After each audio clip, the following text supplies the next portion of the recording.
Bridge Sport.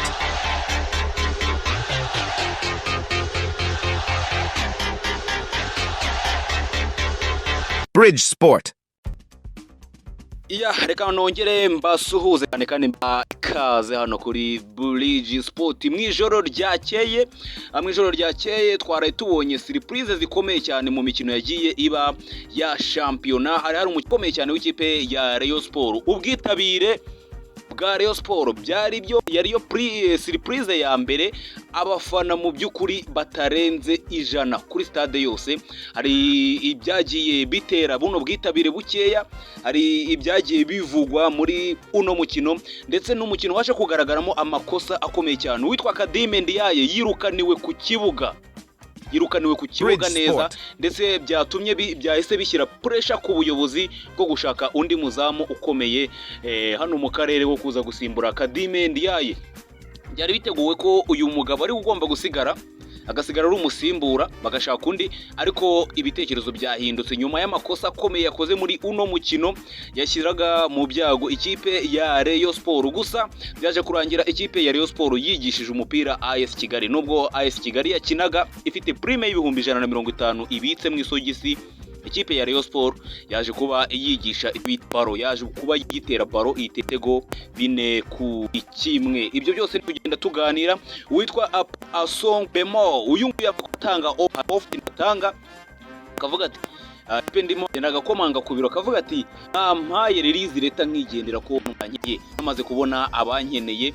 Asong Bemo uyu nguyu yavuga ko ashaka kuba yakina mu ikipe ya Rayon Sport. Isaba ariyo muramwaki, isaba muri kubitekerezaho iki? Ibyo byose nibyo tujye kugenda tugarukaho cyane, ndetse tunagaruka kuwitwa Mama Kayitesi uyobora RGB. Uyu nguyu akaba yamaze kuba abwira abareyo ati ibintu byanyu nta kiganza cyanjye kirimo, nta kiganza cyanjye muzongera kubonamo, ati ubundi bisigaye byose ni ibyanyu, ati nimwirwaneho nimwirwarize.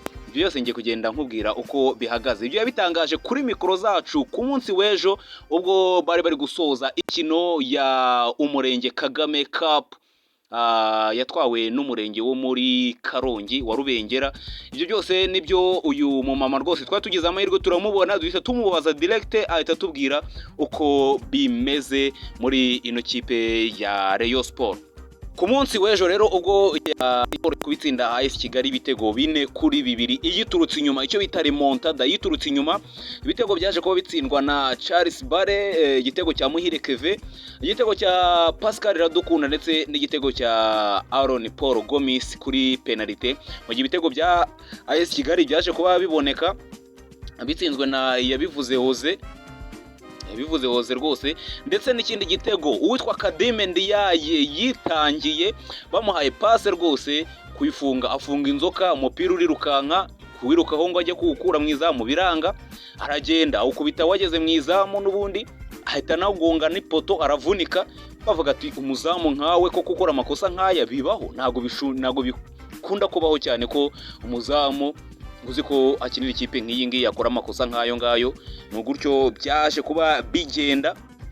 Byari bibaye umukino wa gatatu muri no sezo ya 2023-2024 Rayon Sport itsinzemo ibitego nibura 4 kuzamura. Ibintu urumva ko byabaye gake gashoboka, ariko umuzamu Kadime Ndiaye rwose waje kuba yangwa n'abafana, ndetse n'ubuyobozi bwamaze kuba bufata icyemezo muri kino gitondo kubera amakosa yagiye akora. Uwitwa Hategekimana Boneri waje kujya kuri status ye kuri WhatsApp arandika ati mfite byinshi byo kuba navuga, ariko nta kundi reka ntacyo navuga. Bisa nkaho yabyanditse abona igitego n'umuzamu yatanze, abafana bahise bakubita agatima, baravuga ati n'ubundi Boneri ibintu yabitubwiye guhera kera. Abantu bakibuka igitego Bugesera mutsinda, igitego muci inyuma giturutse muri metero 38 kikaza hari nka santere bikarangira imuciyeho ikibi gitego. Aravuga ati abafana bakavuga ati kugira ngo ikipe yacu ibiri hano habi byanga byemera nawe ufitemo akaboko kawe Kadime Ndiaye. Byaje no kurangira rwose asimbuwe, ndetse ikipe mu gice cya kabiri za kugenda yitwara neza. Bijyanye n'ubwitabire, abareyo bavugaga ko ikijyanye n'ubwitabire ntago bishimiye ibiciro Rayon Sport yari yabashyiriyeho. Ibiciro guhera kuri 3 kuzamura, abareyo bati match nk'iyi idafite ikisobanuye kinini, match y'ubusabane, match yo kwiyunga n'abakinnyi bacu tukabaseza uno mwaka dore kurangiye nabi, hanyuma mugaca amafaranga nkayo. Ati ntabwo ibyo biri byo, ati bisa nkaho byari bijyanye no kudukamuramo amafaranga. Yego amafaranga turabizi murayakeneye, ariko mwayadusaba mu bundi buryo mutaduciye amafaranga y'umurengera nk'aya ngaya. Abo ni abafana bamwe na bamwe batakandagiye ku kibuga bagendaga basobanura mu nzira zigiye zitandukanye, bati ntago twishimiye ikijyanye n'imyinjirize ndetse n'imikorere yo kwaka amafaranga kuri stade muri uno mwaka w'imikino. Aho ni mu bafana ba Rayon Sport. Byari umukino udafite cyinshi usobanuye cyane, gusa abitwa AS Kigali bakiniraga bafite prime y'ibihumbi 150. Muri AS Kigali bamenyerewe gutungwa na prime, niyo mpamvu match yose baba bayikaniye, ntago bari guhembwa muri iyi minsi. Ariko witwa Shema Fabrice boss wabo abaha prime, hanyuma bagakina bayafite, batsinda bakayajyana, batatsinda bakaba bazayakatwa ku mushahara. Ubwo ayanga y'ibihumbi 150 Rayon Sport yaje kuba ibikandagiramo, baje kuba babuzwa kuba babona amanota 3, bivuze ngo aya mafaranga bari bafite bazayakura ku mushahara. Hanyuma mbere y'uwo mukino nibwo twahuye na mama Yusta Kayitesi. Uyu ni umumama uyobora RGB, aza kudusobanurira byinshi cyane bijyanye na Rayon Sport. Umva ikiganiro gito twagiranye, hanyuma ngaruke nkubwira uko ibintu bihagaze kugeza ubu ngubu muri Rayon Sport. Nibo batubwiye ibibazo by'imiyoborere yari ihari, baratwandikiye, bandikiranya kwa Perezida wa Repubulika, tuza kwiga ikibazo kiri mu ikipe tugikemura mu buryo bw'imiyoborere.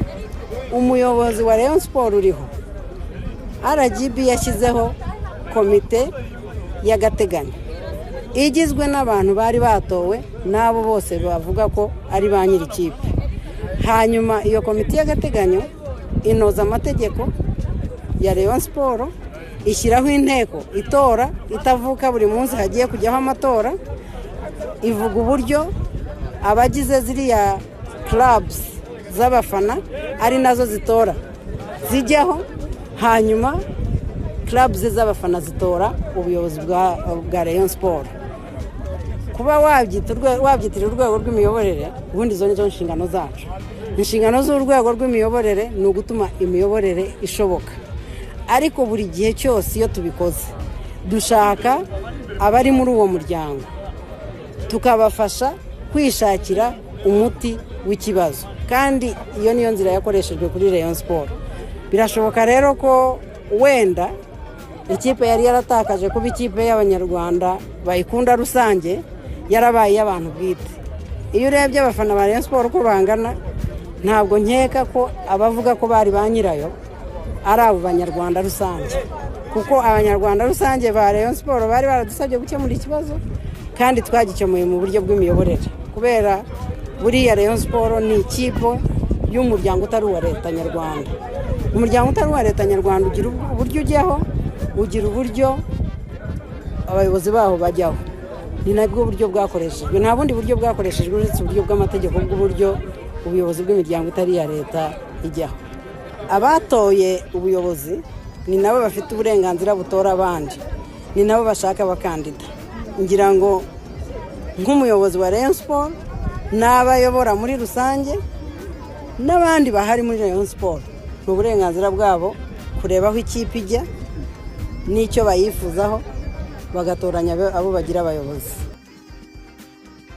Yes, ngira ngo muramwumva, uwo ni mama Yusta Kayitesi ukuriye urwego rw'igihugu rushinzwe imiyoborere RGB.